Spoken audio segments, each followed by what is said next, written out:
All right, Brandon, straight from somewhere in Star Wars. What is this? Return of the Jedi?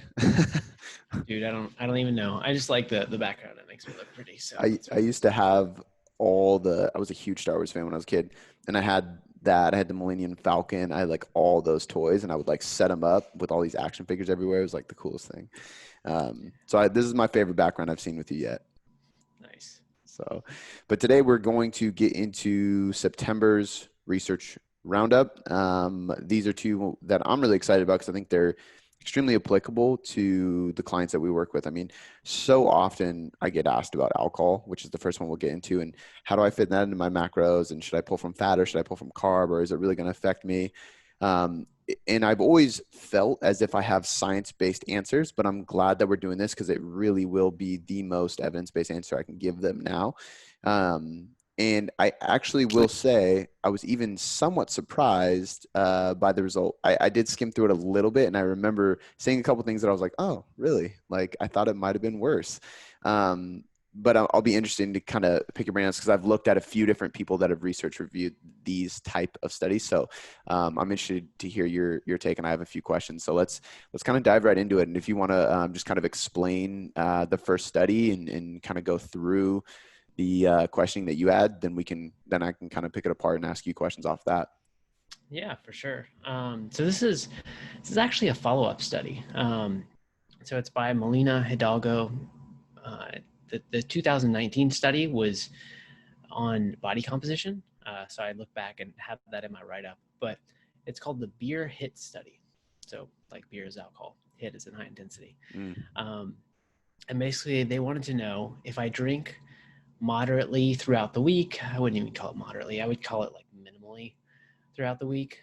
Does it affect my performance or body composition? And I'll quickly kind of summarize the body comp. It doesn't seem to have an effect.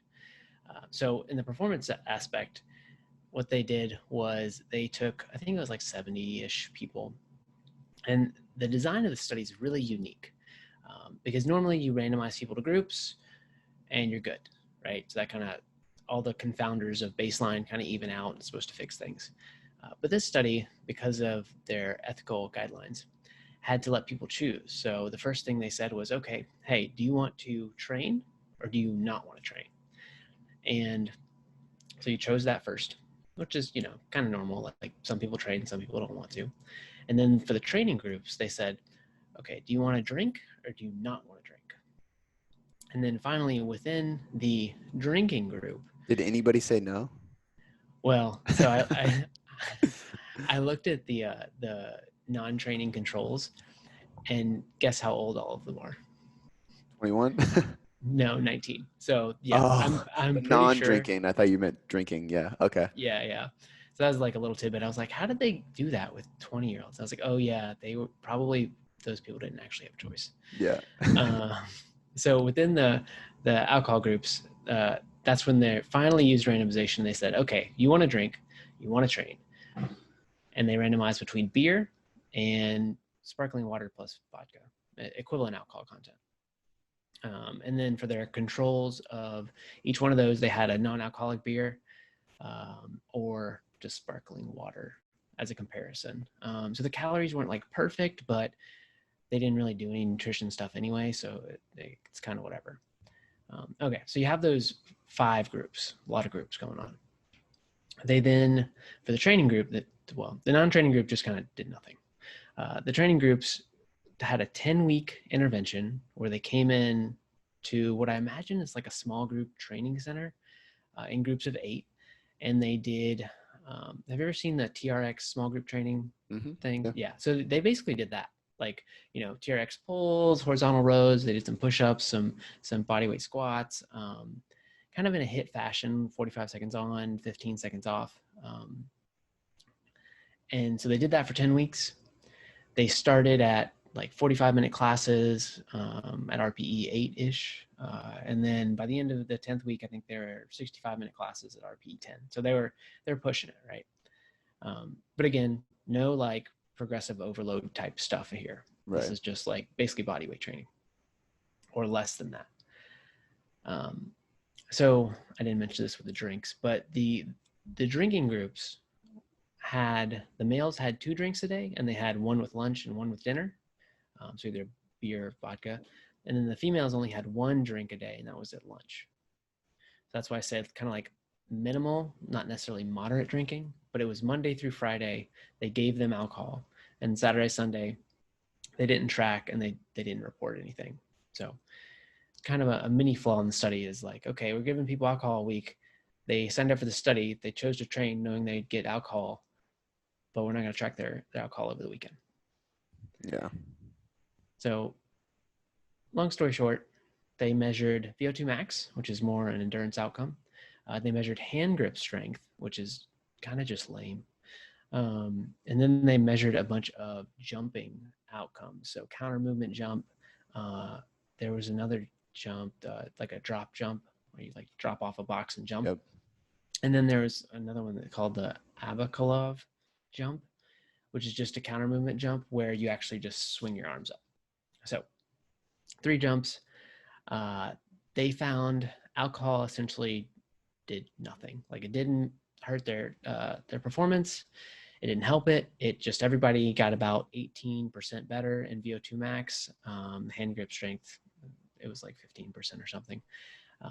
But kind of to my surprise, at least, I was like, oh, well, so I can drink, taking from the results, I can drink a little bit each day and probably not hurt my performance if I'm a beginner, because these were untrained people.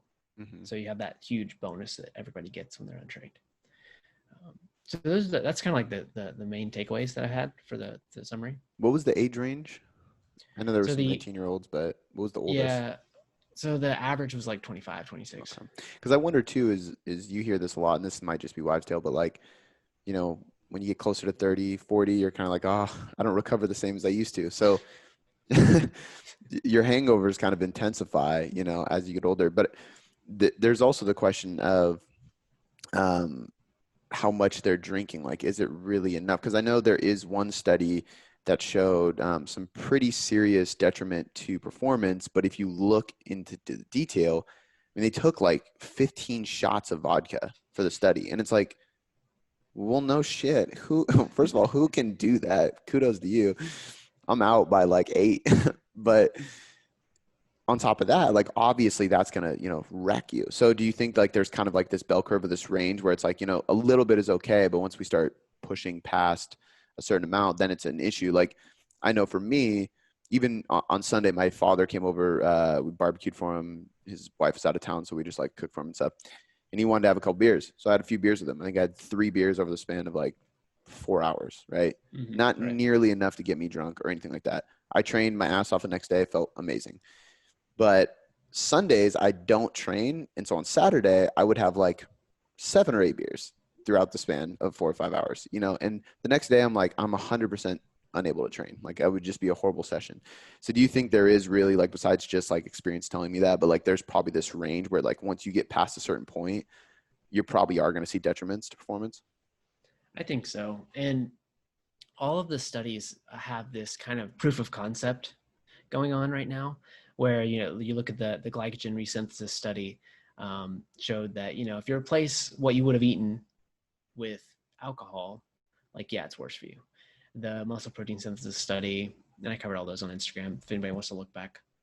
But muscle protein synthesis, they gave like 6 or 7 drinks, and it hurt muscle protein synthesis, but that's kind of an acute measure. So I think, we're at this range where yes, like 6 plus is probably going to be bad, maybe like 5 plus, but from the 1 to 4 range, we don't know if there's an effect, how big it is, is it recovery? Is it kind of strength based? Is it endurance based? We're still trying to figure that out. And there's really just not a lot of alcohol studies. We do know, and this is really obvious, that back in the 80s, they did some studies where they gave alcohol before exercise, and they didn't do as well. So that's the surefire thing we know. Yeah. I remember I used to skateboard my whole life. I still do. But I remember going to the skate park and like there was like a group of guys at night. If it was nighttime, they would like crack some beers and skate. And I would always watch, and I was obviously underage, but I'd like watch and be like, how are you functioning on that skateboard? Like I've watched you kill a six pack, like, and they're actually really good, which is wild. But um, no, that's interesting. I think that the other question I have on the muscle protein synthesis is actually something I was going to bring up. So I'm glad you just said that. Is like how you said it's acutely, but like if we're doing that, like so we have like a couple drinks every single day, do you think that's gonna inhibit muscle protein synthesis over the long term? Like, do you think they're like I know you said like body composition didn't change, and from my understanding, weight loss is really just calories in, calories out, right? So if you fit the alcohol in your calories, you're probably going to be fine, which is a subject I'm going to get to here in a sec because I think uh, theoretically doing it is different than actually doing it for most people. But theoretically, if you fit in your macros or your calories, you're still going to lose weight, right? I think I remember reading a study. It'd be funny if you wrote it, but a research review and Alan Aragon's research review years ago about this, and they showed that, and it was like they drank like a beer or a glass of wine every day, and there was no difference. And I was like, just mind blown at the time. I mean, this is, 5 years ago, 6 years, 7 years ago. And it was like the coolest thing. I was like, this is going to help my clients so much. But from a muscle growth perspective, I always had the assumption of like, alcohol inhibits muscle protein synthesis. I never really looked into the data, but I just had always known that and heard that. So in my mind, it was like, I'm only going to drink once a week because if I keep drinking, I'm never going to build as much muscle as I possibly could because that alcohol is coming in. What's the actuality in that? So that the NPS study, I mean, there's only one, right? So they drank like 6 drinks and there was like a 30% reduction. Okay. So if we kind of speculate a little bit and say 3 drinks would be 15%. I don't know. Over the long term, I think you're right. Like if your goal is to maximize and optimize muscle hypertrophy or strength or literally anything with performance related, you're probably not gonna you're not gonna want to drink that much.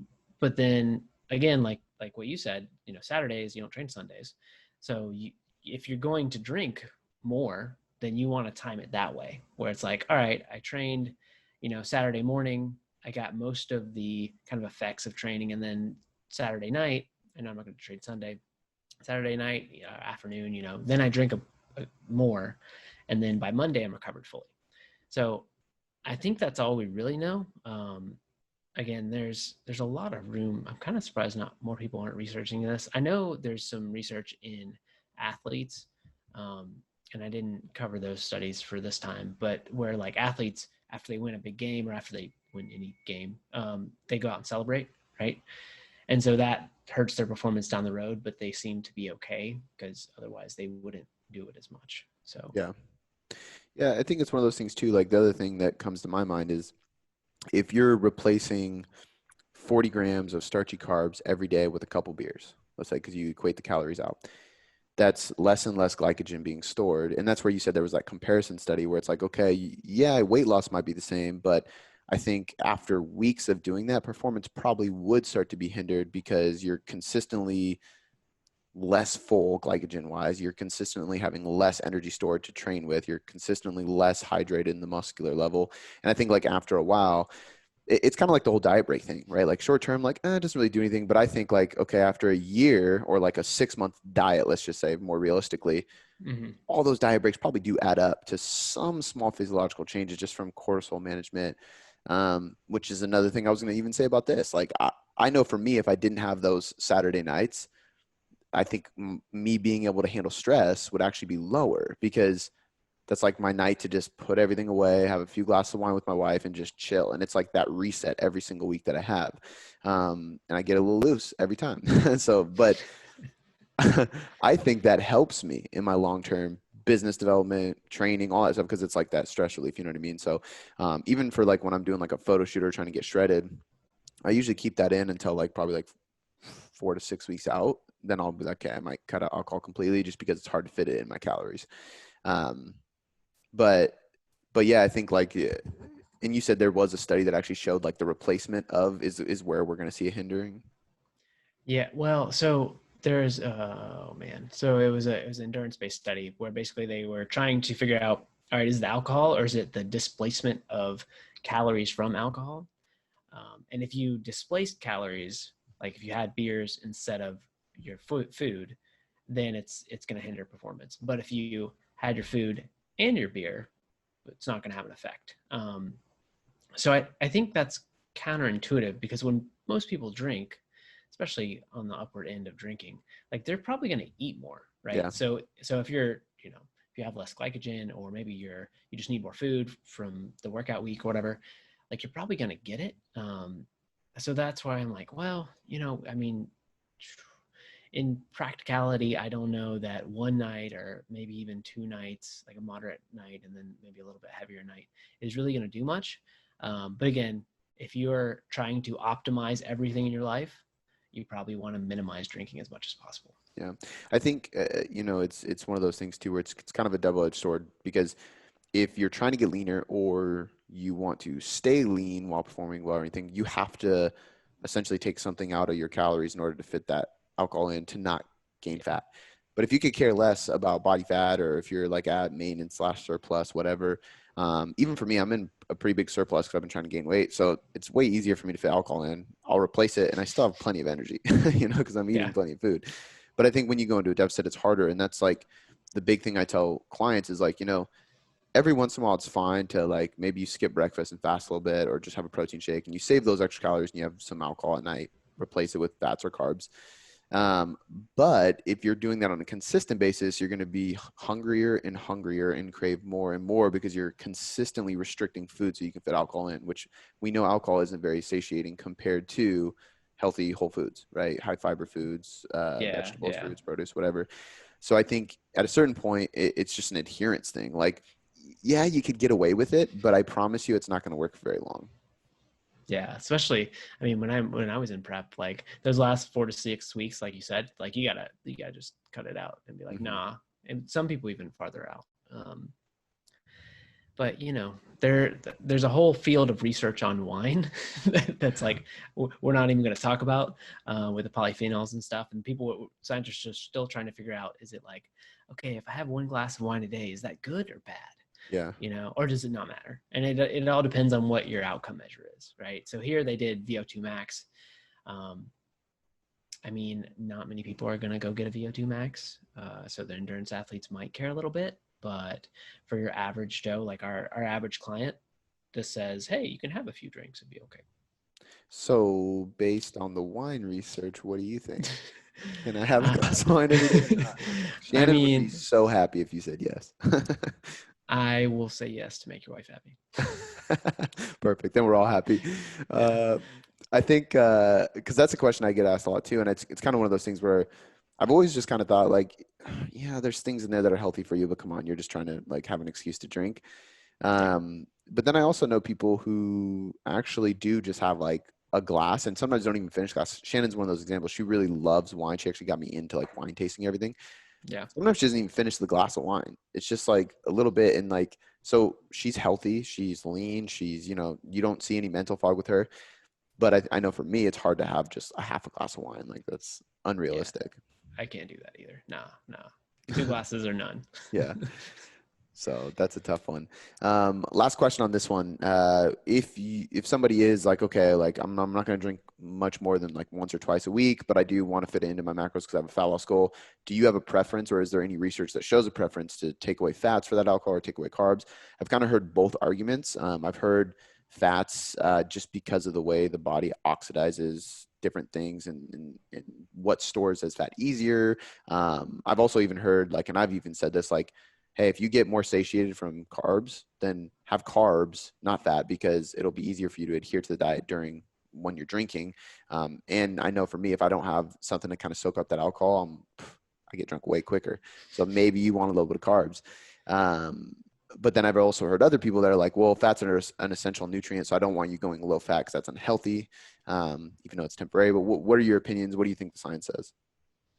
I usually tell people to replace their fat unless they're already like low fat. Like if you're super low fat already and it takes you from like 30 grams of fat to like 15 or lower or something, then use carbs. Yeah. But if you're sitting at a nice, 60 grams of fat or something and you can drop to 30, like, yeah, sure, do that. That's probably better. That way you stay topped off in glycogen if there's any effect there. Carbs are generally more satiating for most people, I think. And so like you can have, some pretzels with your beer or whatever. Yeah. So that's what I tell most people. And I think that for most people that would have better adherence too. Yeah. But if you're eating 500 carbs a day, then shoot, you could take it from that too. So I take it from a combo because I am eating a lot of carbs and I have a relatively low fat diet.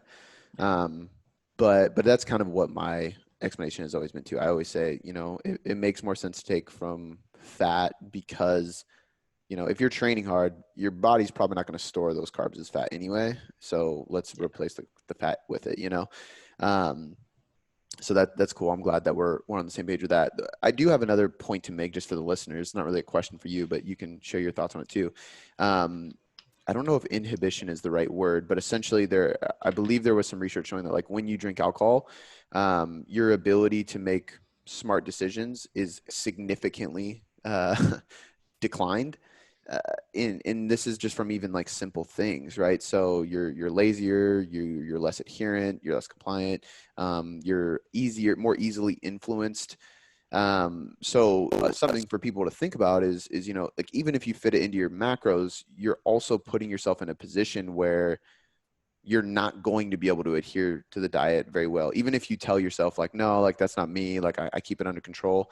Like even just, not even enough to get drunk, but like you put alcohol in your body, I think it's inhibition is the word I'm looking for, but it's lowered, right? Yeah, it's an inhibition. You're right. So that's like the biggest thing too, is you could like, there's been plenty of times where I fit in my macros and I'm like, perfect. And then I have a few and I'm like, you know what? I really do want a street taco. So screw it. And then the next day I'm like, oh, damn it. I did it again. But it's difficult. Would you agree with that? Yeah, for sure. I'm the same way. Like a couple beers, and I'm like, yes, I want that monstrous German pretzel, please. Yeah. Yeah. And speaking of pretzels, you brought that up too. I was actually a little side note for people. One of the reasons why some pretzels are a really good snack while you're drinking. We had like these like pretzel chips. Have you ever seen those? They're pretzels, but they're like flattened. Yeah. And I'm like snacking on them, having some beer, and I look at the back, and there's zero fat Oh in yeah, the those are serving. awesome. And I was like, oh my God, these are perfect. Why have I not looked at this food label? Because to me, I keep my diet pretty regimented. So I see stuff in the pantry. I don't even entertain it. I just leave it there because I know it's for Shannon or the baby. But once I saw that, I was like, pretzels are my new snack because I had no idea there was zero fat. Yeah, those I forget the brand of them, but those were like a staple during my prep, like staple. Oh, yeah. They're so good. Rounding out that one, guys, basically, you can get away with drinking alcohol. It's not going to harm your performance if it's 6 drinks, less than 6 drinks, you said? 6 drinks and above is Um, where we start seeing a decline in things. yeah, like an acute decline. There's only a couple studies, and this was on like 1 or 2 drinks a day. Right. So I would say, 1 or 2 drinks a day, you're probably fine. But when you get above like 5 or 6 or something like that, you're going to see some detriment somewhere. Yeah. And something for people to remember too is like, even if you're like, okay, well, I'm only going to have a couple nights where I'm drinking a lot. Okay. It takes you a day or two to recover from that. And then you drink after another day, and then you have another couple days after weeks and weeks and weeks, like that is going to wear on your performance over time. I would also say too, there is for some people, some inflammatory issues that happen when we have too much alcohol. So even if you're having just a little bit of alcohol all the time, after a while you might be like, I don't even could be joint pain, gut health. Like there's little things that could come up that you want to be aware of. I think the cool thing about this study is it just shows that the principles of flexible dieting still apply here. You just can't take it too far out of hand. There was even I lost my train of thought and I didn't bring this up, but I was going to bring this up during the last one. So before we get in this, I read this piece in reading. It's an exercise physiology textbook, and I'm just kind of like going back through it. And it said that the average person has enough stored lipids of fat to run from the downtown San Diego football season stadium all the way to Seattle Safeco Field. And it's literally like I don't know how long. And then for carbohydrates, the average is 20 miles. So you can run 20 miles on the current carb stores you have. And this is probably like, I mean, mentally people would give out way before then, obviously. Mm-hmm. Yeah. But the reason I bring it up is because I mean, I had a reason why that applied to the alcohol thing, but I also used it as an example with one of the coaches today who was worried about taking a pretty low calorie period of time where it was like, I really don't want to push them this low. And I shared that with her and was like, hey, like sometimes you do have to get pretty low. And just remember that she could probably run from San Diego to Seattle and be fine. Don't make her do those long distance runs like that. But the point is like she has enough stored lipids or fat or energy that she can actually go pretty long. It's why like that one guy fasted for a year. He just drank water for a year. He lost like 300 pounds, which obviously he's on a whole nother level, but you can actually go pretty long, you know, with things. And obviously metabolic adaptation is going to kick in and, you know, there's a lot of things that happen, but for somebody who does have a lot of fat to lose, it just goes to show like you can spend some time in those low calorie diets. And I had a reason why that applied to the alcohol thing. I just have no idea what that relation was, but, Yeah, but I'm whatever. glad I shared it because I think it's good for people to hear because there's like this stigma where I feel like for women it's 1200, for men it's 1500, where they're like, oh my God, you went below 1200 calories, or oh my God, you went below 1500 calories. And I mean, when I did my show, I was definitely below 1500 calories because there was no other way for me to get on stage. Like there just wasn't. So I think some people have unrealistic, and with all the reverse dieting and metabolic adaptation, or I should say metabolic damage, because it was when that came out, when that was the thing. Mhm. A lot of people got afraid of low calorie diets. And what I saw is a lot of people not getting results with their clients because they were afraid to push the boundary a little bit.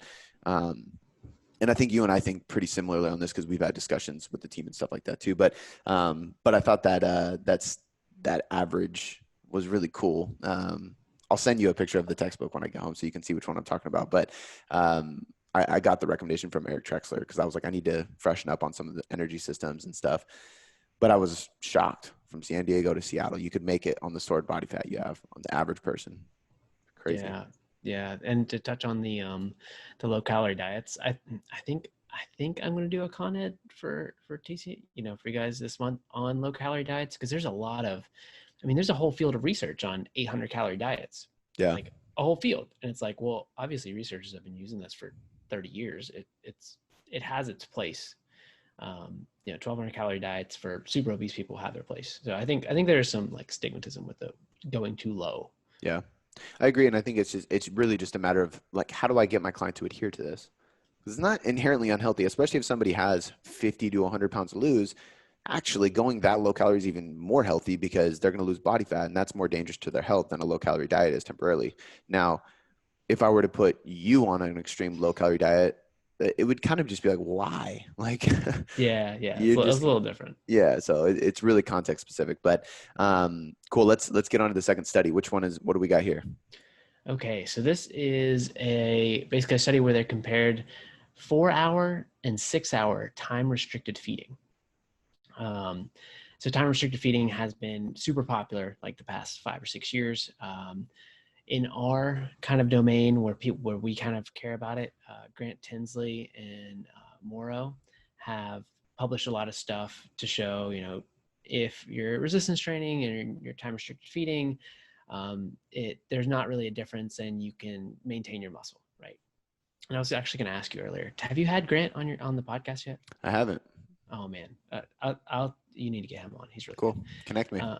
Uh, anyway, so this study was a randomized controlled trial. They had a 4 hour TRF group, a 6 hour TRF group, and a control group. The control group didn't do anything.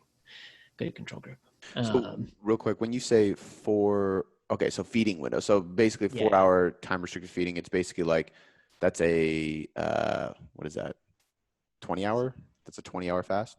And then a Yes. 6 hour Yeah. is an 18-hour fast thing. So those are actually pushing because a lot of people are like flirting with 14 or 16-hour fasts. So this is actually going closer to like the warrior diet. Do you remember that? Yeah, yeah, and they actually mentioned it in the study. I'm pretty Oh, sure it's cool. like the 4 hour window. But yeah, most people, I would say, on average, it's an 8 hour eating window, right? So you either Yeah. take out breakfast or you take out dinner and you just shift back. So this study, the 4 hour windows was from 3 to 7 p.m. So you could still have like a normal dinner with your family and stuff.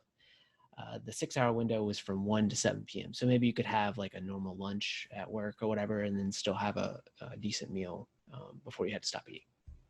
And I think that's in practical purposes, that's how most people are going to use Windows. They're probably going to knock out breakfast. Okay, so they did this for 10 weeks. Now these were obese, untrained, middle-aged, mostly middle-aged women. So not super pertinent to like our clients, but we still get people who are in that type of body. This will be interesting too, because honestly, this is like the type of client I typically don't like to put on a time restricted feeding diet. Because in my mind, like usually if stress is a factor, that's an issue. Potentially menopause and different hormonal things starting to decline. Usually I'm like, hey, let's get frequent feedings in so your body's well nourished. So I'm interested to see where this goes. Yeah. So their primary outcome was like weight loss, just straight up weight loss, which we've talked about before, is not necessarily the best primary outcome, but in this population, they're like obese, right? These are 100 kilo, so 200-pound, 5'6" females. So they need to lose some weight to get healthy. Yeah. So into the study, 10 weeks later, the 4-hour and 6-hour groups both lost 3.2% of weight. So about 3 kilos, 3.5 kilos. And in terms of rate of loss, that's not very fast. Like you're looking at about less than a pound a week. So it's not like they were losing a ton of weight really quickly. And then they did a bunch of outcome measures, but the main other one that I wanted to point out was the fat mass. So obviously the control group didn't lose any fat mass or lean mass, but the 4-hour and 6-hour groups were not different for fat mass or lean mass changes statistically. But if you look at the graphs in here, and they have individual points, which is really nice. There's a slight advantage for the fat mass loss for the 4-hour group. So they lost a little bit more fat, maybe like a kilo more fat on average. And then on the lean mass side, the 4-hour group actually held on to about a kilo of lean mass. So there's like this magic where they're like you lost more fat and you maintain more muscle. And they didn't lose a lot of lean mass anyway, like 1 to 2 kilos. But the problem with this study, the main problem, as you can imagine, is if you have no idea what they were eating. Like they didn't have to report eating. It was untracked during their feeding windows. They could eat whatever they wanted. So at the end of the study, they did do I think it was like 4 or 5 days of tracking. And what they found was that both groups reduced caloric intake by about 500 to 600 calories, which is pretty standard across all TRF studies. Like if you just took someone and put them on TRF and didn't put them on an actual diet, just said, hey, you're just going to shift your feeding window to 8 hours or 6 hours or whatever, most people will reduce calories by about 500 calories per day. I think are you familiar with the lean gain study? I think they called it. It was 16.8, and I think they did it in lifters. I believe that at the end of it, when they tracked, they were in a 250 calorie deficit, and like the weight loss was very, very like barely different at all. Like I think the fasting group definitely lost more weight, but like barely at all, and there was 250 calories bigger deficit. So that lines up with this one as well. Yeah, and that's probably the most repeatable thing I've seen in the TRF studies. It's like, oh no, you're going to eat less. Like, pretty much guarantee you're going to eat less. Whether that's good or not depends on your goal. Yeah. Let's see. So they didn't have any like performance outcomes or anything. They did do health outcomes like blood pressure, heart rate, HDL, LDL, triglycerides, health parameters, and none of those changed with any intervention. So basically, like there was no advantage to either type of TRF. They did see a small advantage with insulin resistance with 4-hour and 6-hour. So it got better, basically, or they were more sensitive to insulin after the study. But they did lose weight, which a lot of people, when they look at the indirect effects of TRF or whatever diet, it's always like, hey, it improves your blood glucose. It's like, yeah, it does, but you also lost 3 kilos of fat, so that plays a role too. Yeah. And a lot of people, you can't really adjust for that necessarily, or at least most people don't. And then, Do you think go ahead. do you think that like there's more of a sensitivity to just because they're taking so much time away from eating. Because I know, like, if you don't eat for 16 to 18 hours, you're moving, anything like that, the second you have carbs, you are going to be more insulin sensitive to that meal. So do you think like there's also this like potential margin of error because, well, they're fasting. So when they're not eating, their insulin sensitivity improves acutely, right? And that's going to trigger it. Yeah, yeah. So that is a definite effect, and most diets show an improvement in insulin sensitivity, with or independent of fat loss. Yeah. And Okay. like you said, 20 hours of fasting is a long time to fast. Yeah, it is. I like that you put in the health markers in the last bullet is inflammatory markers uh, didn't change between the groups, right? They're both equally declined, um, which is cool because one of the biggest claims from like fasting zealots is that all these inflammatory markers are going to drop. And um, there's another thing that they always claim. Autophagy. Autophagy. There you go. It's like, which is essentially right. That's just like it's almost like the reformation of a cell, right? Or mitochondria. Yeah, yeah. Um, I guess the question for you is one, is that true? And is it really as important as they make it seem? So I think there's like one, maybe two studies that show an advantage for autophagy, and I'd have to go back and reread them. But I'll pivot to inflammation because I've studied inflammation more than autophagy. In normal people, like it is super, super hard to get any inflammatory response, like circulating in your blood. Even these people who are obese, females, like not trained. You look at TNF alpha and IL-6, which are the two main inflammatory markers that people will look at first. Like they're not high at all. They barely come up as detectable in your assays. You really have to get someone who's diseased. Like I did a panel on some burn patients one time, and their IL-6 and IL-8 were like through the roof. But on my controls, I couldn't get anything. I was like, all right, I guess that's 0. And for the burn patient, it's like 100 or something. Mm, Um, so those biomarkers are really hard to find results in, and I always kind of question those the most, especially if you're looking at like one study, right?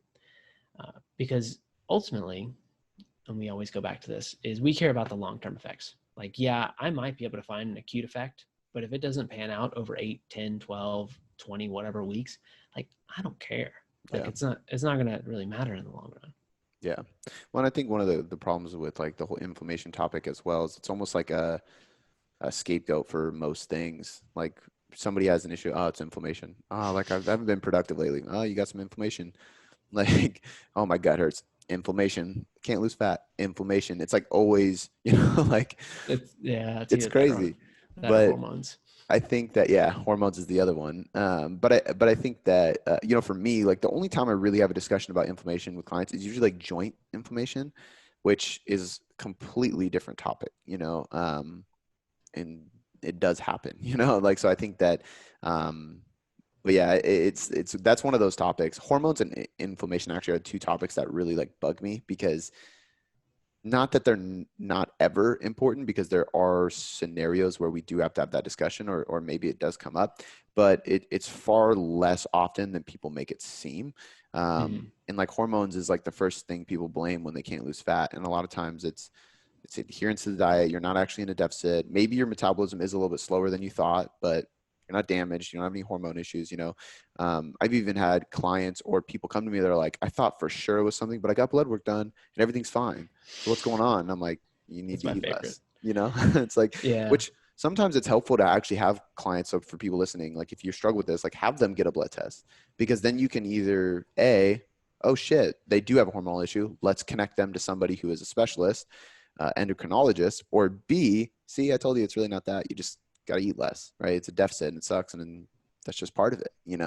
Um, Yeah. but I could probably go on and on about that. But okay, cool. So both groups, the only Plus, reason the time restricted feeding lost more is just basically because of the deficit. The health markers there was no changes. What else? What's next? so I mean, that's kind of it for the study. It was pretty simple. There was some adverse event type thing. So like when you diet, sometimes you get headaches or dizzy or nausea or, constipation or fatigue or all this other random stuff you have to deal with. And there weren't really any big differences. And by like week, I think it was like 2 or 3, they were gone. So I think they had a few headaches and they had dry mouth were the main two issues. But yeah, so I mean, not a super exciting study. I think these two studies, if you're, let's see if I can get a plug in for our mentorship thing. If you care about research design and how people report things, these two studies did an excellent job in pre-registration. So before they even did anything with their study, they went in and they said, okay, we care about this. We're going to measure this, this, and this, and this. And these are secondary outcomes. And this is how we're going to do it. And they line it all out and make it all pretty. So I think, from a scientific perspective, I appreciated these studies because they were like well done. Yeah. And the reason he mentioned the mentorship is because inside that, we're going to teach you what to look for, why to look for it, how to read the study, so on and so forth, which I think, to be honest with you, sorry, listeners, but by the time this airs, I'm pretty sure all the spots will be taken anyway. And so, so just stay in the loop because I think we are going to create a waiting list for the next time we do it, which the date is not determined yet, but no, I think that's good. I think like something for people to remember too, and this is just purely from experience, and I believe there's a little bit of research. Like I know there's research that shows, the deeper you get into a deficit, the more potential there is for increased cortisol levels just from the stress of dieting. And I believe that occurs during fasting, right? And isn't that why people will claim, like, oh, I'm so much more alert when I fast in the morning? It's like, well, your cortisol's higher. So adrenaline's going up and your body's like kind of going to fight or flight. So, which for some people might be an advantage. Like, I mean, if you have, if you're a busy businessman, but like my point with that is if you're riding this cortisol wave too frequently and you don't know how to shift into parasympathetic mode at night, or you don't get enough sleep, or you are somebody who gets anxiety more easily, or you have past adrenal issues like HPA axis dysfunction or any hormonal issues, fasting might not be the best route for you because you might just encourage those stress markers, those hormone markers that are already not in the best place ever, so just something for people to think about. If you're a high level athlete, probably just not going to be able to get enough calories and you're probably not going to have enough energy. If you're trying to build muscle, probably same thing. You're probably not going to be able to get as many calories. I think there's like some studies that show like, oh yes, like it doesn't harm muscle protein synthesis and you can fast and build muscle theoretically. However, for most people to truly build muscle and eat enough food, it's just damn near impossible to fast longer than 12 hours and get all the calories in. And like the last thing I'll say is I'm not a huge fan of fasting personally with my clients, but every once in a while I'll use it for somebody who can adhere to it. And it's funny because I've seen better results without it for most of my clients. But we're approaching, I think we're starting my cut in 2 weeks from now. And I haven't been in a deficit for over a year. So it's been like I was maintaining, then I've been a surplus for 8 months.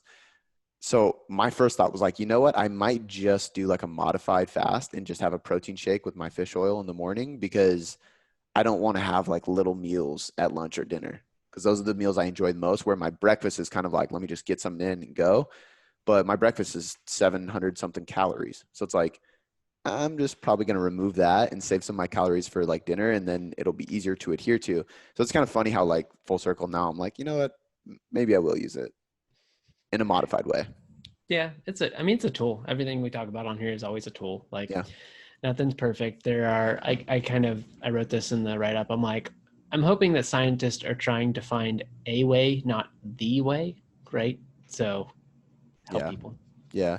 I think I've said this before on the podcast, but sometimes it's like I want people to know that it's somewhat disappointing even to me as somebody who's been in this for so long. Like I want there to be like this study that's just like, oh my God, it's not just calories in versus calories out, but study after study after study, it's basically like, oh, like if your volume's there, you're probably going to build muscle. Oh, you know what? If your calories are equated, you're probably going to lose fat. Like it's always kind of just the same shit. And it's like all these studies just prove different ways of achieving that. And Yeah. it takes a while because you need many studies on one topic to prove that, because a lot of times something like the warrior diet or keto comes out. And at first we think it's this like magic pathway. Well, we don't, but a lot of people do. And then once there's like countless studies that actually get published a year or two later, because it takes a while, then we go, oh, wait, never mind. It's just calories. It's not worth it. So, but Yeah. cool. Do you have anything else to share before we close it out? No, I think that's about it. There's there's a lot of I'm overwhelmed with how many studies come out each month. I'm just like, man, I want to read all of them, and I can't, even though that's my job. Yeah. I was gonna ask you honestly, like how, like, do you like how do you? Because it's so you're literally. This is why I love having you on the team. You're like an encyclopedia to an extent, where it's like, what do you think about this topic? And you're like, well, there was this study on this and this study on this, and I always think like, how on earth do you have the time to read that? And I guess you've been doing it for years, so it's like accumulation of all this time reading studies. But Yeah. it's impressive, man. It's impressive. Yeah, I think I average probably like 7 to 10 studies a week, and I don't retain everything, but like things that really like, I'm like, oh, wow, that's Yeah. never would have thought that. Like I definitely retain that stuff. I got overwhelmed when I saw the Excel spreadsheet for like what they look through before doing mass research review, because they released that and they're like, oh, if you want to pick it apart, you can grab studies. And I was just like scrolling and scrolling and Just scrolling. so many. And then I look at the top and it was like July. And I was like, no way. This is just July's spreadsheet. What the hell? It's just crazy. But cool. We'll wrap it up there. Guys listening, this was a good one. I think this is really applicable. It's going to help you a lot. And remember that there is a link in the description of this podcast that says you can ask me any question. If you have any research topics that you want us to dive into or that you think would be cool, maybe you heard of a study or maybe you haven't learned about a study on a certain topic, you can always ask me a question and just say this is for a research review in the form and just let us know what you want us to do, and we'll look into it. But other than that, thank you for listening and we will catch you next month.